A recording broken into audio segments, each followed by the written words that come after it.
This week marks the beginning of end of semester exams for students of the University of the South Pacific, with over 30 USB students taking courses at the newer centre and over 20 papers available, but depending on numbers this may increase. With the latest development, online law papers through USB module opens up many possibilities for further learning. Niue USB Centre says with 4 full-time pre-degree students, the aim for the next semester is to increase student numbers through distance flexible learning.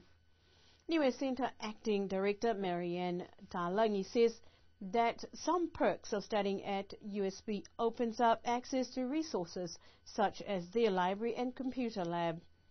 Each student is allocated student accounts to keep up with studies, and other arrangements can be made to ensure student progress through with ease. Exams will be on for 2 weeks before a well-deserved break, and semester 2 begins on the 3rd week of July. Enrollments for second semester are now open.